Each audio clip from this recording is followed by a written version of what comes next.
welcome to the channel. Tonight, we step aboard the Evening Express from Winchester to London, where twilight drapes the Hampshire countryside in mist and quiet intrigue. Hercule Poirot, ever precise in thought and manner, travels alongside his loyal friend Captain Hastings when an unexpected stop at the secluded Badham Junction shatters their calm journey. What begins as a routine delay soon spirals into a web of deceit and danger. A man lies lifeless by the tracks.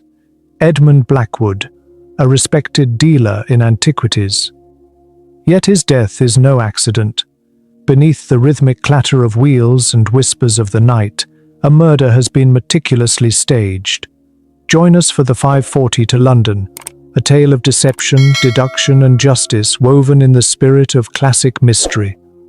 Though inspired by Agatha Christie, this story follows a path entirely our own. Before the train departs, tell us, where are you listening from tonight?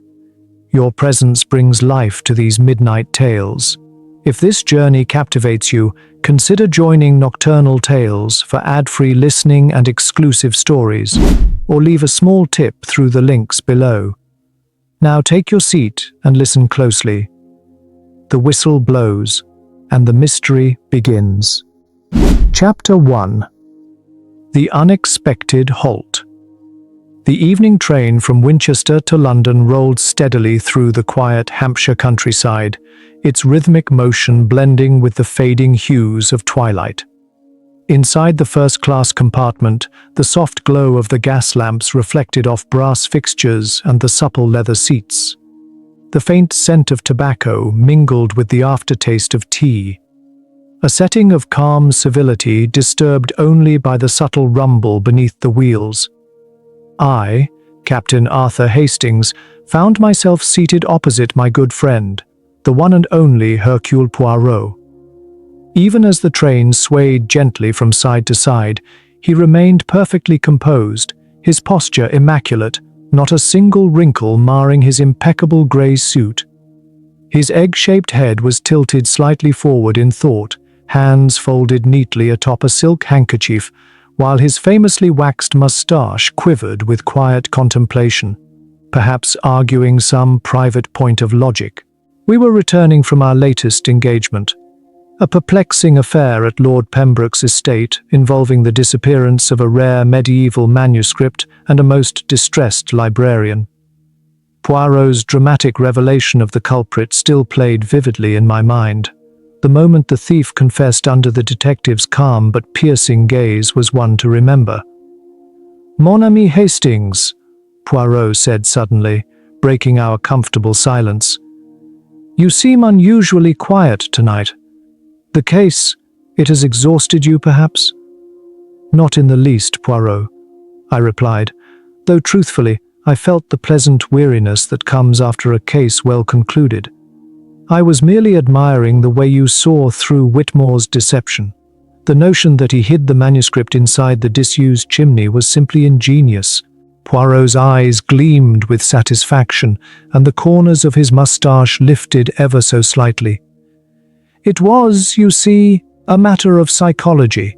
A man of books will always think in terms of protection from dampness, and where, Hastings, is drier than a chimney long forgotten?" Before I could respond, he raised a finger. "But attend, my friend. The train, she slows." Indeed, the once steady rhythm of the wheels had begun to falter.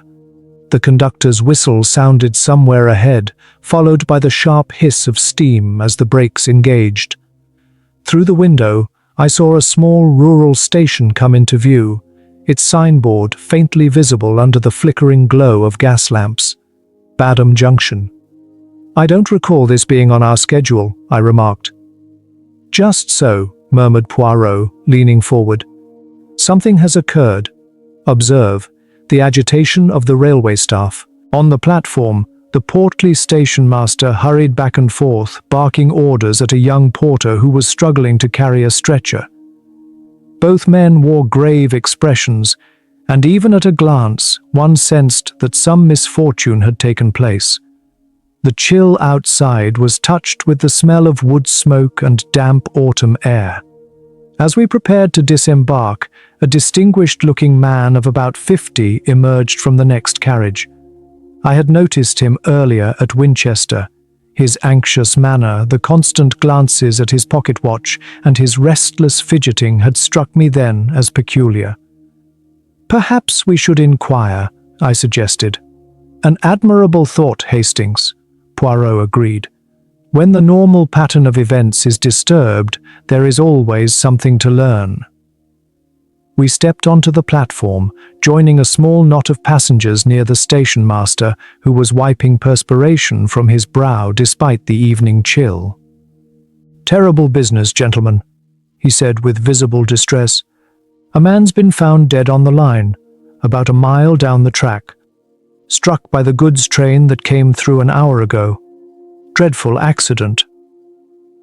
Poirot's expression grew grave. "And this, I presume, explains our delay?" "Quite so, sir," said the station master. "The inspector's been sent for from Caulfield. We can't move on until the scene's been examined. Shouldn't take more than an hour or two, I hope." At that moment, the nervous gentleman who had followed us onto the platform turned ashen. His hand trembled as he retrieved a silver cigarette case from his waistcoat. "How awful," he murmured, though his tone held an odd stiffness. "Do we know who the unfortunate man was?" "Yes, sir," said the station master. "We found his business card. Name of Mr. Edmund Blackwood, dealer in antiquities, Cairn Street, London. Must have had a shop there." At this, the cigarette case slipped from the gentleman's hand and fell to the ground with a sharp, metallic clatter. His fingers shook as he bent to pick it up. "Forgive me," he stammered. "The shock, you understand. A terrible accident indeed." Poirot's sharp gaze lingered on the man's uneasy face. "You knew this Mr. Blackwood, perhaps?" "Not personally," the man replied too quickly. "Name's Cornelius Pemberton. I dabble in art myself, ceramics mostly. Heard of him, naturally, but only as one hears of colleagues in the trade." "Aha," said Poirot softly. "So you are in the same line of business? How curious." The station master cleared his throat politely. "You gentlemen might prefer to wait in the station lounge. There's a fire and some hot tea ready." Poirot inclined his head courteously. "Most kind. Yet, if you permit, we shall remain here. I have some experience in such affairs and would gladly speak with the inspector upon his arrival." Recognition dawned on the station master's face. "Hercule Poirot, did you say? Why, sir, I believe I've seen your name in the papers. You're most welcome to assist." As we lingered on the platform, Mr. Pemberton lit a cigarette, his movements jerky and uncertain. The flame briefly illuminated the perspiration on his brow and the tautness around his mouth. Poirot watched him keenly. "An interesting fellow, that one," he murmured. "You observed his reaction, did you not? Such agitation does not come from mere sympathy. Do you suspect—" I began. Poirot raised a hand, his eyes fixed on the darkness beyond the lamps. "Shh, Hastings. We shall observe. When the calm pattern of life is broken, the smallest tremor may reveal the truth." The station lights flickered in the cool wind, casting long, restless shadows across the worn bricks. Beyond them, the countryside stretched into blackness, silent and expectant. Somewhere in that darkness lay the lifeless body of Edmund Blackwood, and perhaps the first whisper of a deeper mystery. As the cold settled around us and the night grew still, I felt that peculiar thrill that only Poirot's cases could stir. The sense that fate had just placed a new riddle at our feet. Chapter 2. The Body on the Rails. The arrival of Inspector Bradshaw brought with it an unmistakable air of authority and solemnity. He was a stocky man in his 40s, his weathered boots striking the flagstones with purpose as he strode along the dimly lit platform.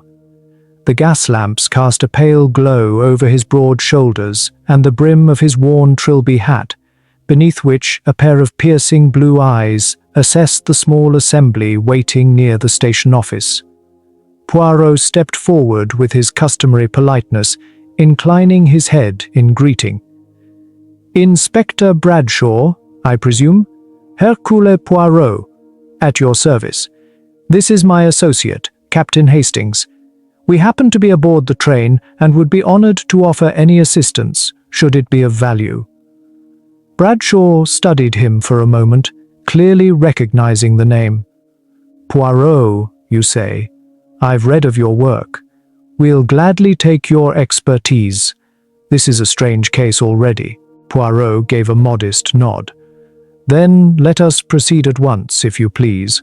I understand the station master, Mr. Williams, has briefed you on the unfortunate affair. Might we examine the scene together?" "By all means," the inspector replied. "Williams, lead us to the body." We followed in somber procession along the cold platform toward a small storeroom at its far end. There, under the flickering light of a single lamp, lay the remains of Mr. Edmund Blackwood upon a wooden table. He was a man of about 45, well-groomed even in death, his dark suit still neat save for the dreadful injuries caused by the train's passing. Poirot's demeanor became one of intense focus. Every motion was measured, precise.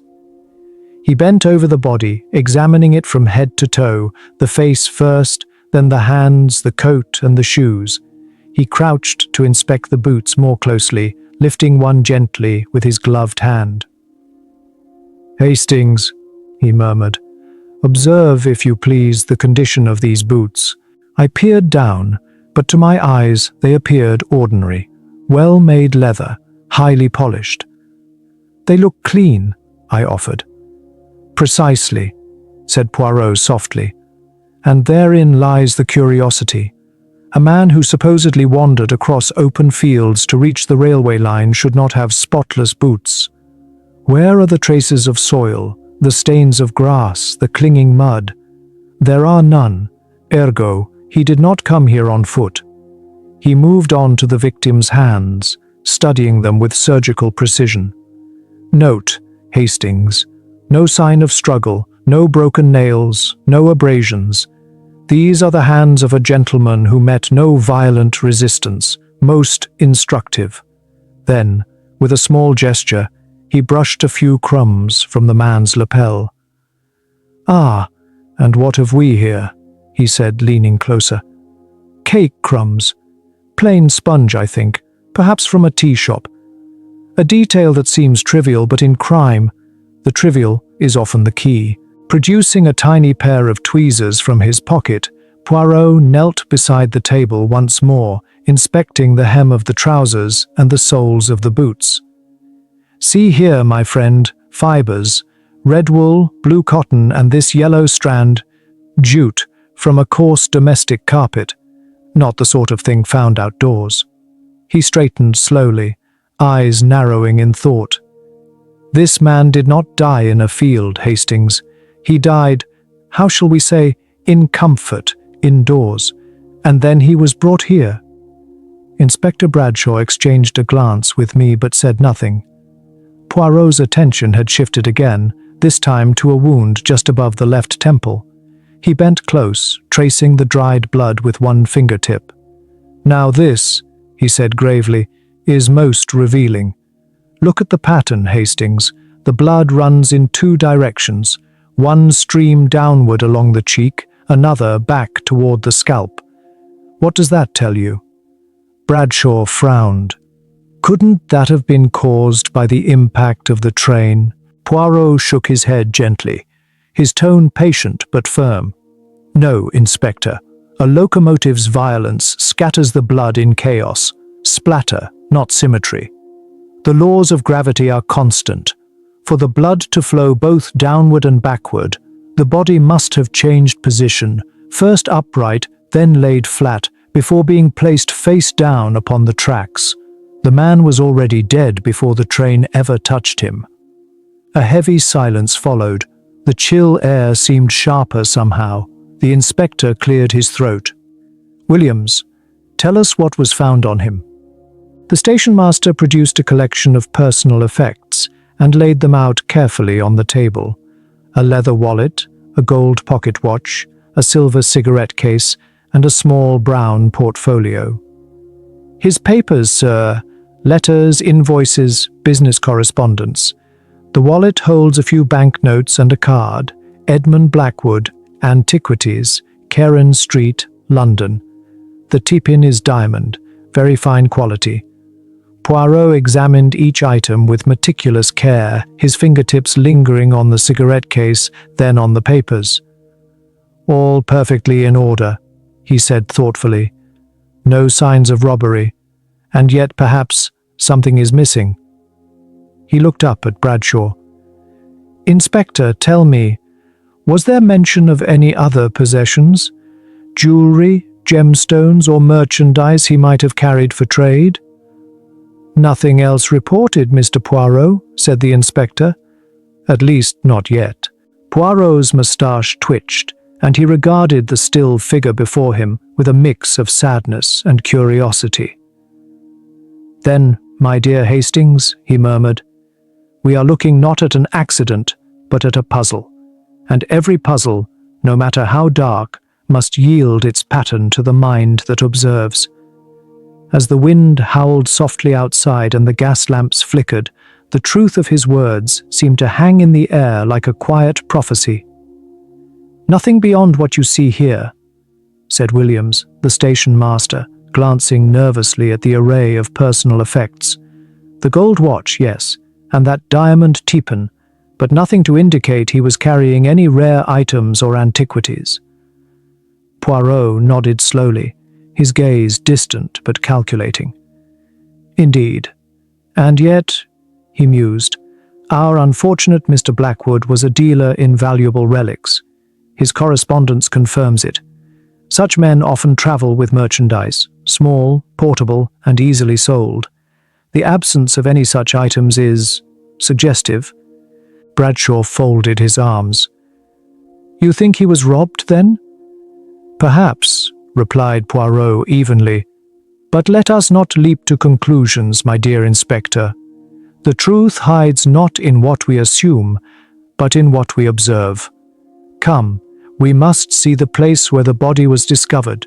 There, the ground will tell us what men may not." We left the small room and followed Williams along the gravel path that ran beside the tracks. The October evening had turned chill. The fading glow of sunset lingered like smoke along the horizon, and the lamps of the platform stretched our shadows across the rails. Ahead, the glow of lanterns marked the scene of tragedy. Several railway men stood in uneasy silence, their breath misting in the cold air. Beside them waited Jenkins, the goods train driver, a rugged fellow with a grey beard and oil-stained hands, who had been detained to give his statement. "Jenkins," called Inspector Bradshaw, "tell us exactly what happened." The driver shuffled forward, cap in hand. "Aye, sir. I was coming round that bend yonder. Not fast, mind you, since we always ease off speed before the junction, when the headlights caught sight of something on the line. A man, sir. Face down, right across the rails, head between the tracks. There was an umbrella and a small travelling bag nearby. I blew the whistle and braked hard, but—" He trailed off, shaking his head. "There wasn't time." Poirot approached the spot thoughtfully, his eyes scanning the rails. "Curious," he murmured, crouching to examine the metal surface and the ballast beneath. "Very curious indeed." He pointed to a dark patch on the rail, faint but distinct. "You see, Hastings? So little blood. One would expect far more if death had occurred upon impact. Yet here there is scarcely a trace." Bradshaw, kneeling nearby, examined something glittering faintly in the lamplight. "We found these broken spectacles close by," he said, holding up the shattered remains. They must have been flung clear when the train struck him. "May I?" Poirot asked. Without waiting for a reply, he produced a small magnifying glass from his waistcoat and began examining the fragments with microscopic care. He lifted a piece delicately in his handkerchief, then another, his eyes narrowing. "Hastings," he said softly after a long moment, "tell me what you see." I bent to look. "The lenses are broken into many small pieces, some crushed almost to powder." "Just so," Poirot agreed. "And yet consider, these are heavy concave lenses, the kind worn by those with extreme short-sightedness. If a train wheel had passed over them, they would be reduced entirely to dust and scattered far and wide. But look, these pieces, though broken, remain clustered in one small area. They were not shattered by the locomotive. No, they were trodden upon, and afterward deliberately strewn here." Inspector Bradshaw frowned. "You're suggesting the body was placed here after death?" Poirot gave a slight nod. "Suggesting, yes. But more than that, I begin to believe it." He continued to comb the ground, collecting tiny clues with the delicacy of a jeweler at work. From the gravel, he lifted a short piece of string, a frayed length of hemp with a faint green thread woven through. "Note this," he said, sealing it carefully into an envelope. "Such cord might be used to fasten a parcel, or to secure something during transport." Bradshaw and I exchanged glances as Poirot straightened, his eyes alight with quiet certainty. The night wind stirred the grass beside the tracks as though holding its breath. "Inspector," he said at last, "I believe we can say with confidence this was no accident. Mr. Edmund Blackwood was murdered elsewhere, and his body was brought here afterward to suggest an unfortunate mishap." Bradshaw stiffened. "That's a serious charge, Mr. Poirot. What evidence leads you there?" Poirot's hand moved lightly as he spoke, ticking off each point. "The wound upon the head. Its blood pattern proves he was upright when struck, then placed flat before being laid upon the tracks. The spotless boots, hardly the footwear of a man who walked across muddy fields. The broken spectacles, scattered to deceive. And most telling of all, the missing valuables one would expect from an antiquities dealer." He looked up, his green eyes glinting in the lamplight. "Individually, these are curiosities. Together they form a picture, and that picture speaks of murder." Bradshaw exhaled slowly. "Then we have a killer to find." Poirot's moustache twitched, and a faint smile touched his lips. "Indeed, Inspector, and if I am not mistaken, we shall not have to look far."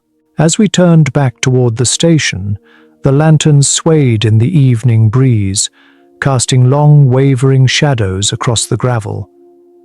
I glanced at my friend and saw the familiar signs of his mental excitement, the forward tilt of his head, the careful smoothing of his moustache, the glimmer of satisfaction in his eyes. Hercule Poirot was thinking, and when he thought thus, the truth was never far behind. Ahead of us, the station master's lantern bobbed rhythmically, leading the way through the dark.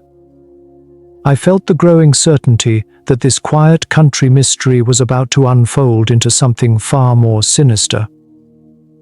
One thing only was sure. The murderer had played his hand, but Poirot had already begun to read the cards. Chapter 3. The Cottage in the Copse.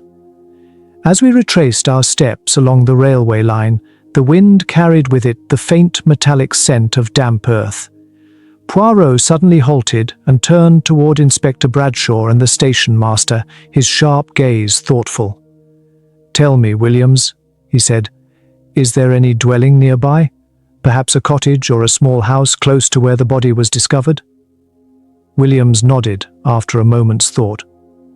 "Only one, sir. Elm Cottage, just beyond the copse.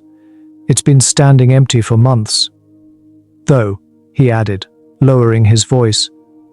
"I've noticed a light there the past few nights. Odd business, that. No one's supposed to be living there." Poirot's moustache twitched with interest. "A light in an abandoned house near the scene of a crime. That, mon ami, is what one calls significant coincidence." He turned briskly to Bradshaw. "Inspector, we must investigate. Perhaps our murderer found refuge there, or perhaps it hides something far more revealing." Bradshaw agreed immediately.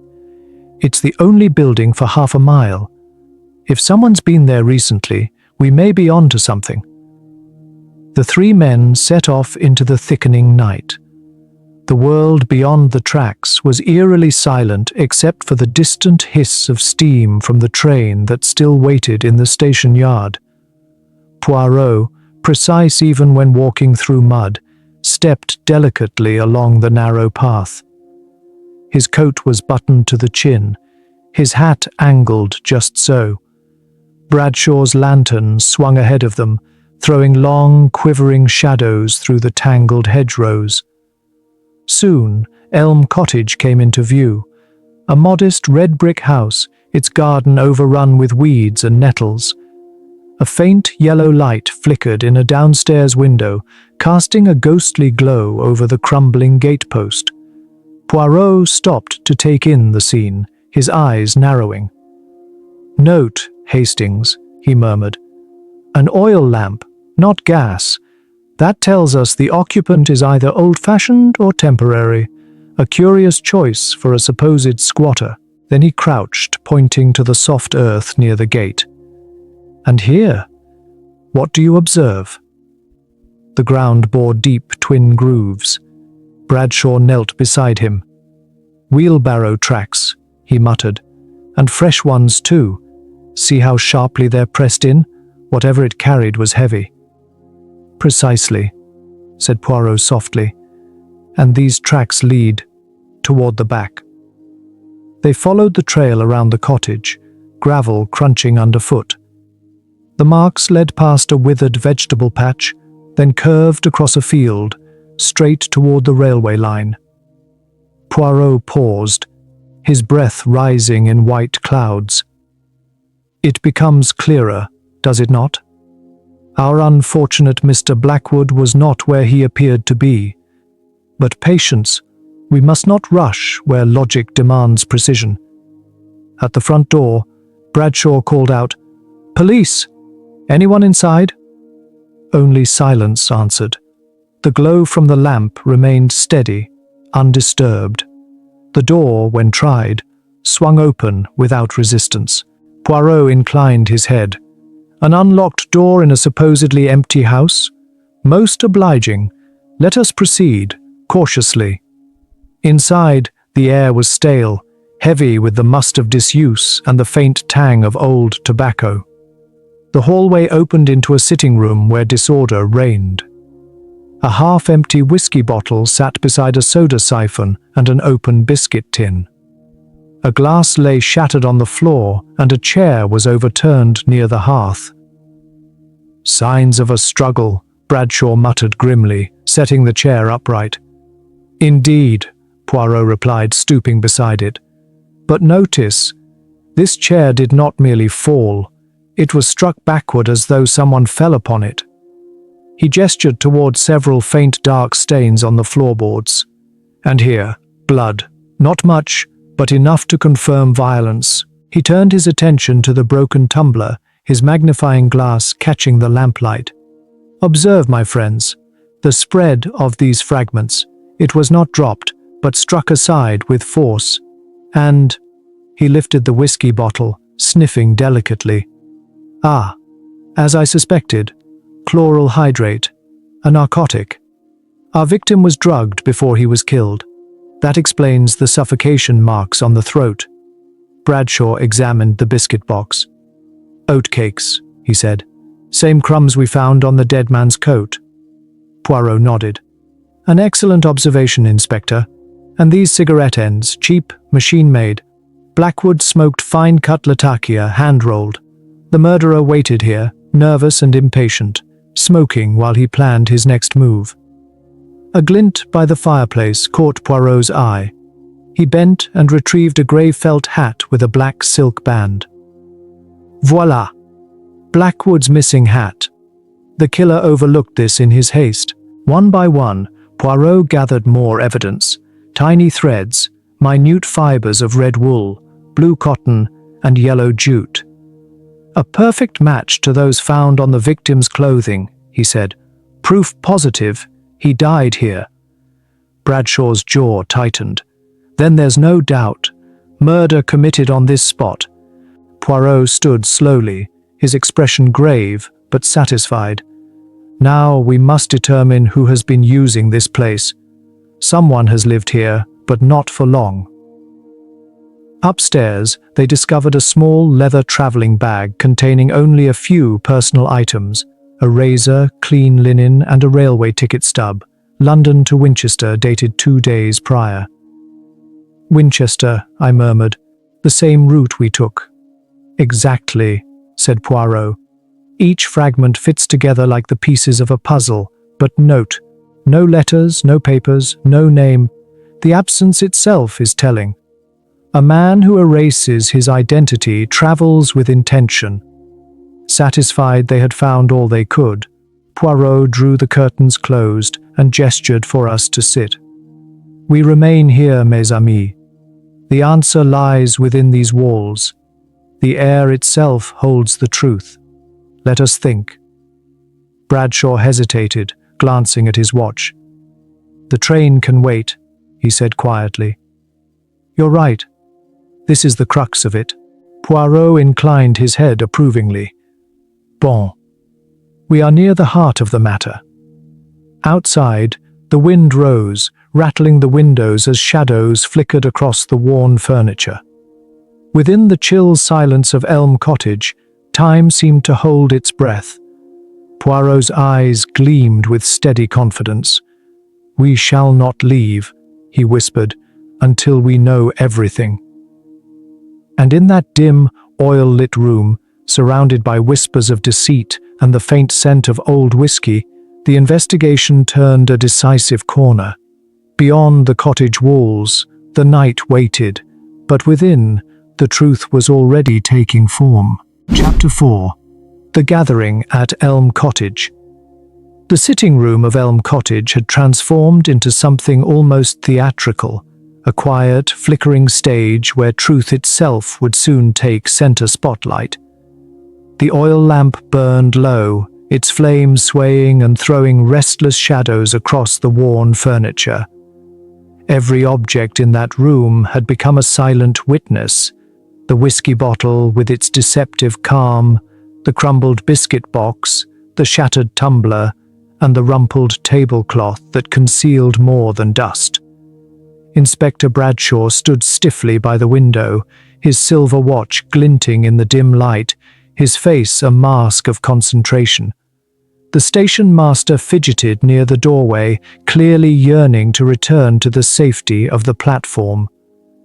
But Poirot, immaculate as ever, was perfectly serene. His sharp green eyes gleamed with certainty as he arranged each piece of evidence upon the table, preparing for what was unmistakably the moment of revelation.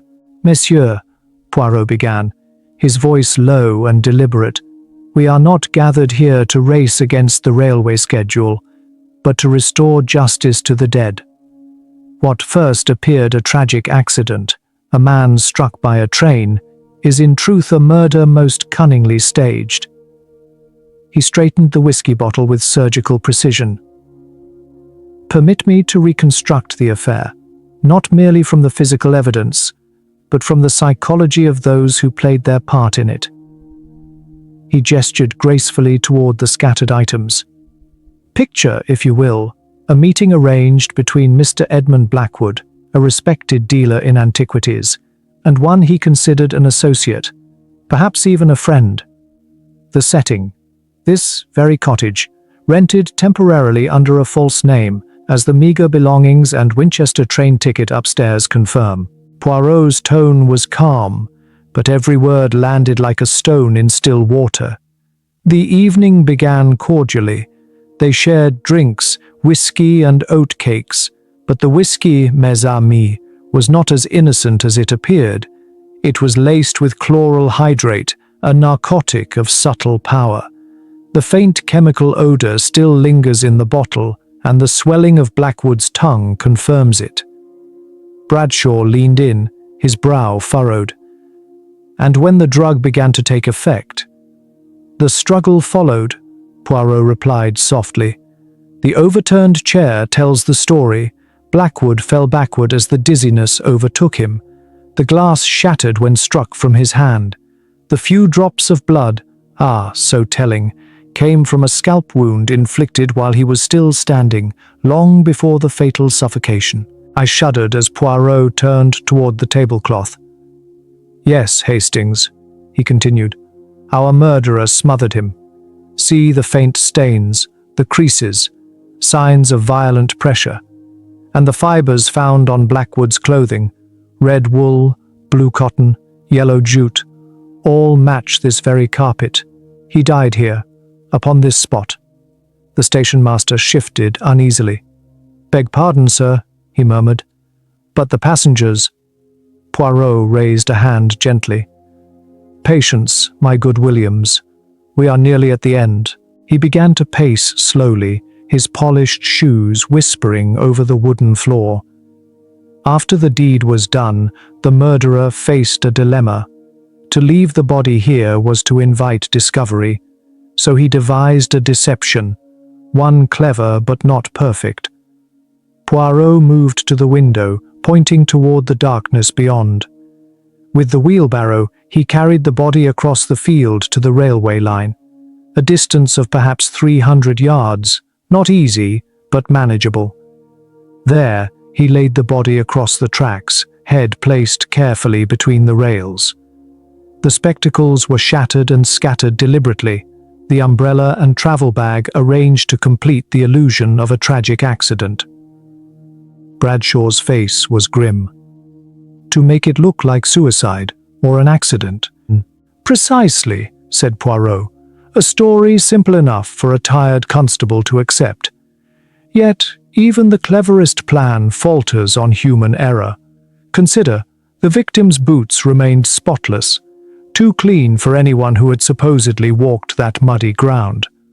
The wound's blood flow contradicted the supposed sequence of death. And perhaps most damningly, our murderer forgot something that no gentleman would, Blackwood's hat, left behind in this room. I couldn't help but ask, but who, Poirot? We've yet to prove who occupied this cottage. We have clues, yes, but nothing direct. Poirot's smile was faint, almost indulgent. But we do, my friend. Evidence is not always written in ink. It may be written in habit. Look here. He lifted the ashtray from the table, filled with half-smoked cigarettes. These are cheap, machine-made. Blackwood smoked only fine-cut Latakia, hand-rolled. Yet I observed earlier that Monsieur Peyton, our nervous little dealer in glassware, was smoking this very brand upon the platform. One after another, exactly as our killer must have done while waiting for his victim to arrive. Bradshaw hesitated. That's circumstantial. Perhaps, said Poirot, but combine it with psychology. Peyton's trade gave him access to the same circles as Blackwood. He would know when and where his rival carried valuable antiquities. The motive is clear, robbery. He rented the cottage, lured Blackwood here under a pretense, drugged him, and when greed turned to panic, murdered him. Poirot's gaze swept the room as he paced, reconstructing every motion in his mind. Afterward he arranged the scene at the railway, believing the case closed, but he was careless, leaving fibers, stains, and his victim's hat behind. Such are the mistakes that betray the criminal mind. The room fell utterly silent. The faint whistle of a distant train drifted through the still night. Poirot turned to Bradshaw, his voice quiet but firm. Inspector, I advise you to search Peyton's belongings at once. You will find the stolen antiquities hidden there. He has not yet disposed of them. A man who kills in haste often keeps his prize close, thinking himself cleverer than fate." Bradshaw's jaw tightened. "And if he's already fled?" "He will not," said Poirot confidently. "His very presence on the train was meant as his alibi. But now that his mask begins to slip, he may act rashly. We must be swift." We stepped back into the night, the wind hissing through the bare trees as the faint glow of the station came into view. The waiting passengers turned as we approached, murmuring among themselves. And there, standing apart from the crowd, was Peyton. His face pale, his fingers trembling as he fumbled with his cigarette case. Poirot's voice dropped to a whisper beside me. "Watch him closely, Hastings. The denouement, mon ami, is not only the revelation of truth, it is the moment justice breathes. The story is told, but its end remains unwritten." As we advanced toward the platform, the hiss of the locomotive mingled with the murmurs of the passengers. The night felt thick with anticipation. Somewhere among them stood a murderer, unaware that his final act was about to be played out under the unyielding light of truth. Chapter 5. The Reckoning at Badham Junction. The chill of the October night wrapped around us as we returned from Elm Cottage to the platform at Badham Junction. The silence was heavy, disturbed only by the hiss of steam and the faint rustle of waiting passengers.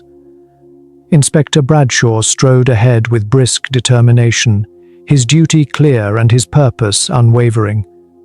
Beside the signal box, Cornelius Petton lingered alone, the glow of his cigarette flickering nervously against the gloom.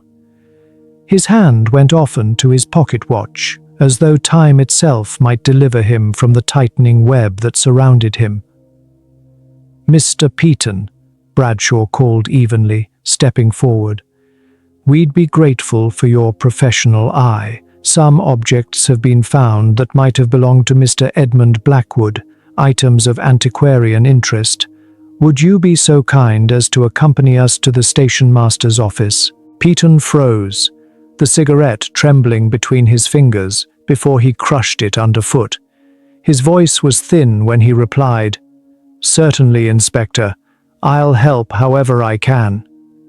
But his eyes darted about like a trapped animal's. Inside the small, dimly lit office, the tension was almost palpable. The faint ticking of the station clock filled the silence. Bradshaw stood by the door, arms folded, while Poirot, impeccably composed, watched from beside the window. His gloved hands rested lightly on the sill, his expression unreadable. I lingered nearby, notebook in hand, sensing the storm about to break. Poirot turned to face Petton. "Monsieur Petton," he began, his voice calm but edged with authority. "Based on the facts now in our possession, I must formally accuse you of the murder of Mr. Edmund Blackwood." The words hung in the air like a gunshot. Petton's face drained of color, his knuckles whitened as they gripped the arms of his chair. "This is madness," he stammered.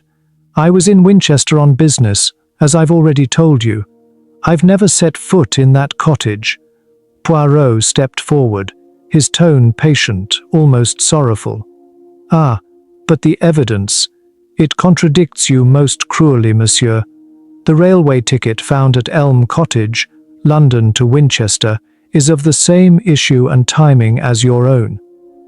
The cigarettes discovered near the hearth are identical to those you smoked on the platform earlier, cheap and machine-made, not the fine hand-rolled Latakia that Monsieur Blackwood preferred.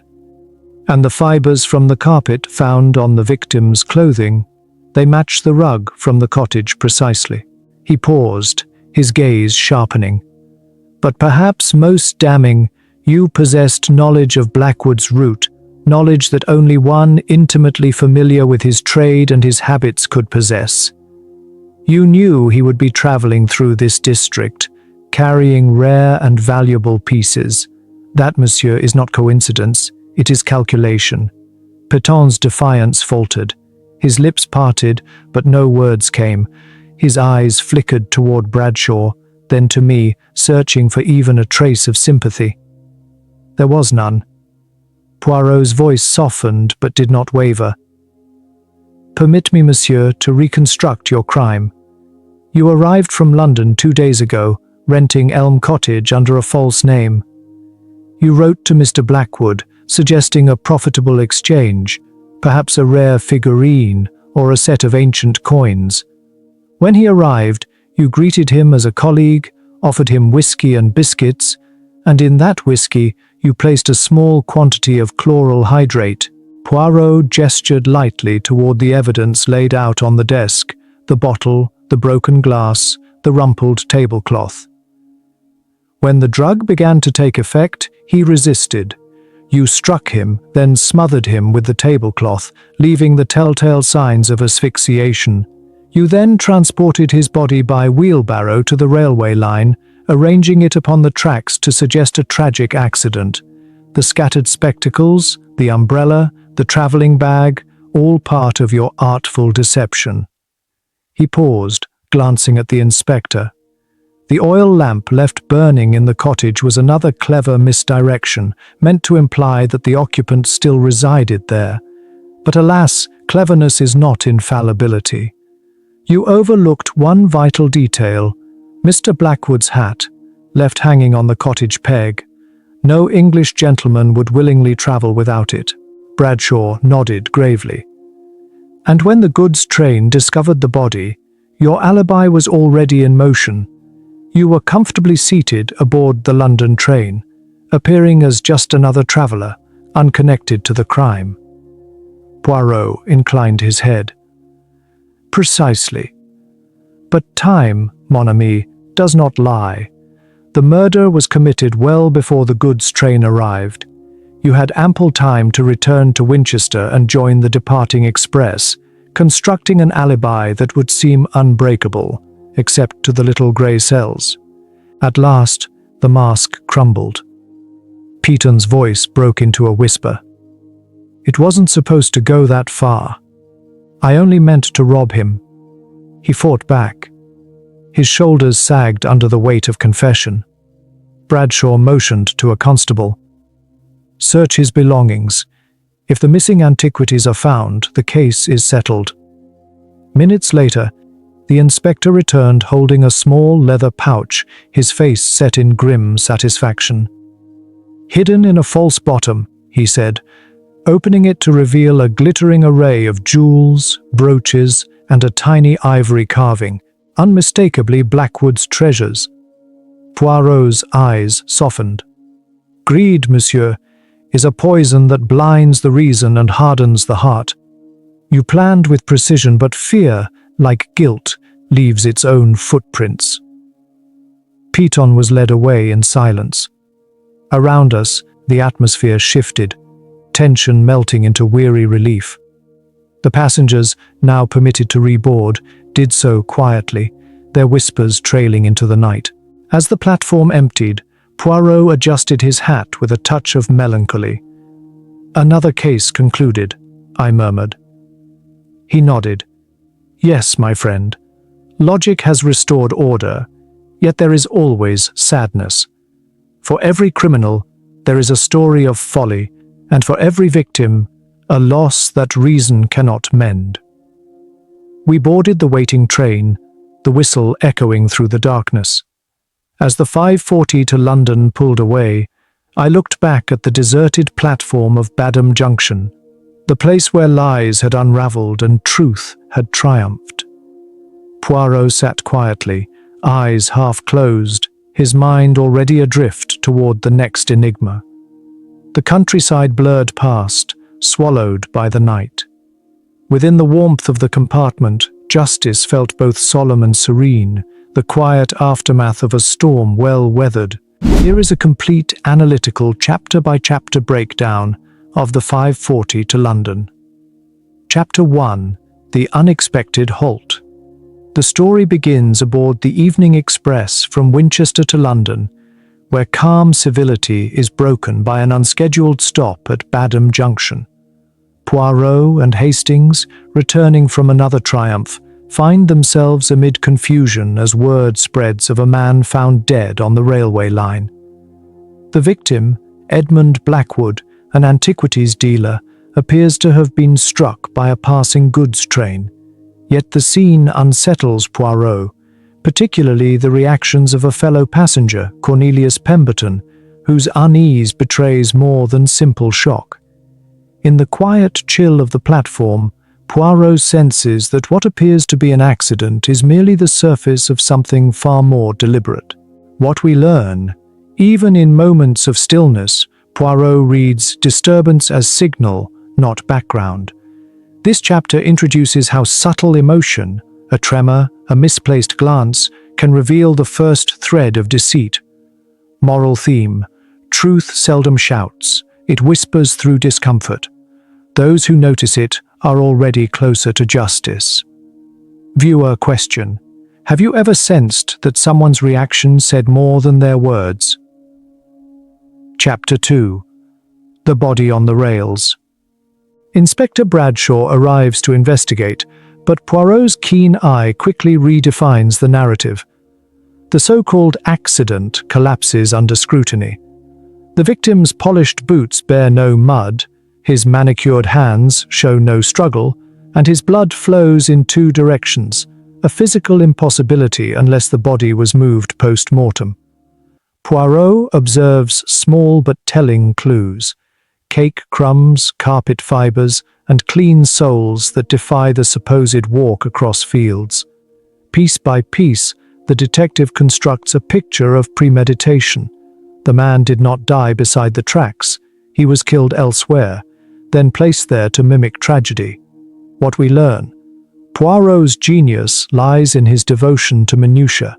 Logic is his weapon, and patience his armor.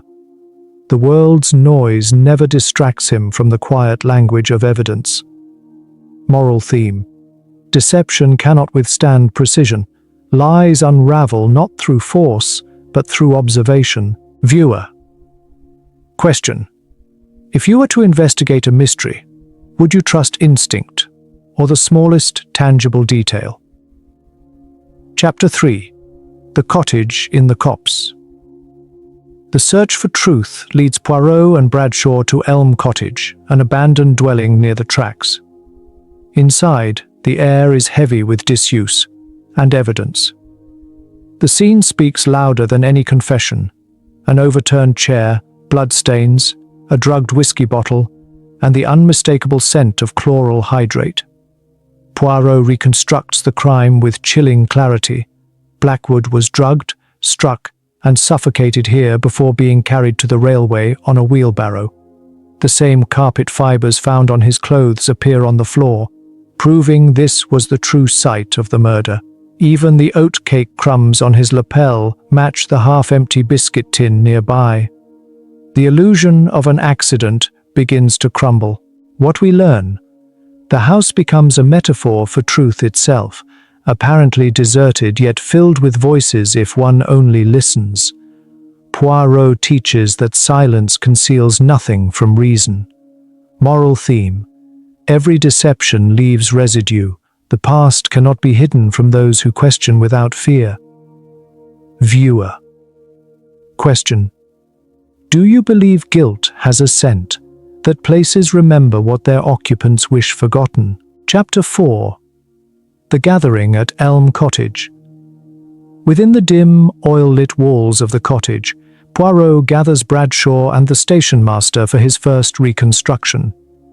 Every clue becomes a prop in his deliberate theatre of logic: the whiskey bottle, the tablecloth, the shattered glass. With surgical precision, he outlines how the killer drugged his victim, then staged the aftermath to mimic misadventure. The small details, the tidy boots, the clean floor, the missing valuables, expose method over impulse. Poirot's deductions begin to point toward one man: Cornelius Peyton, the anxious art dealer from the train. The cheap cigarette butts left at the scene match his brand, and his trade connects him directly to Blackwood's world of fragile treasures and competitive greed. Poirot's analysis transforms suspicion into inevitability. What we learn: truth isn't revealed through confession, but through pattern. Every crime has rhythm, and Poirot hears it long before others notice the tune. Moral theme: guilt hides not in silence, but in the habits we repeat. Viewer.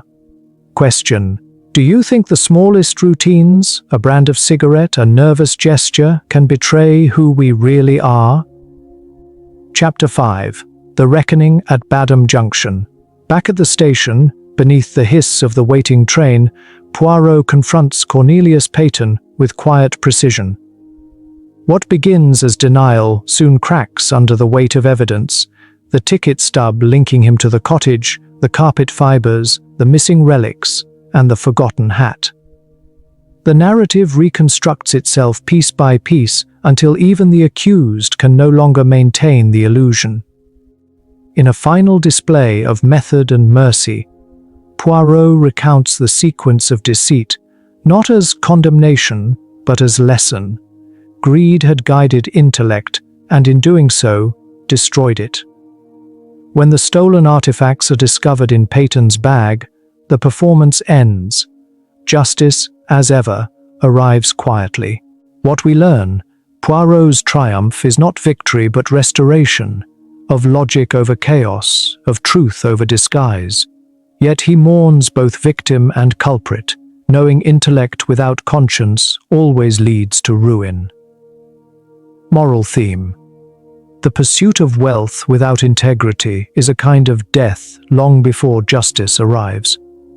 Viewer question: in moments of temptation, what do you think blinds us first, desire or pride?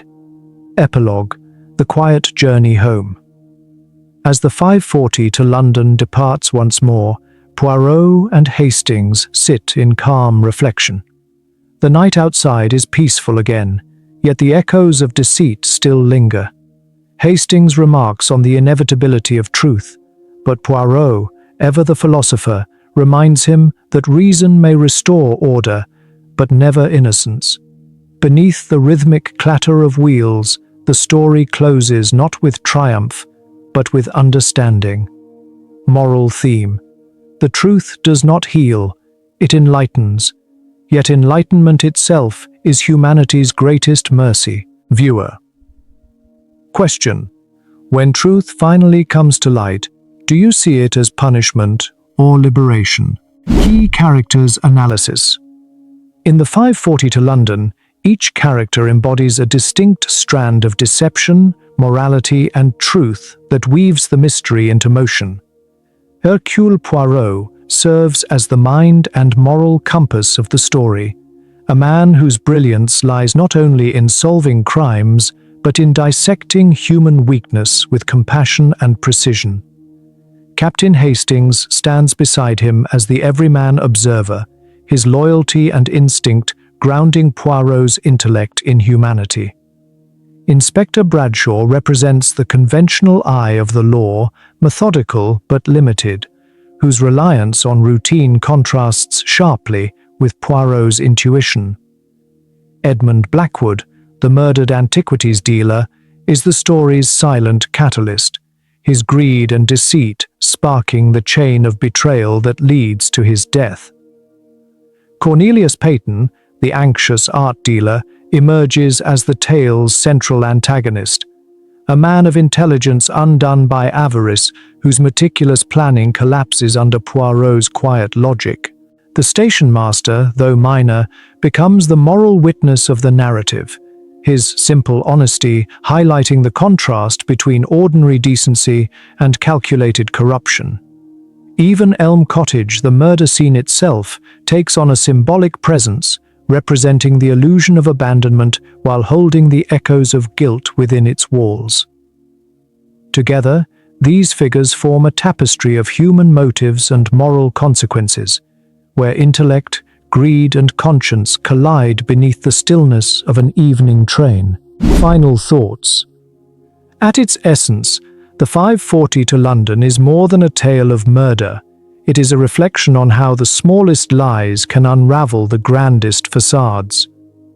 Beneath the quiet hum of a train and the civility of English decorum lies a study of human frailty, ambition clouded by greed, intellect tainted by pride, and justice restored only through observation and truth.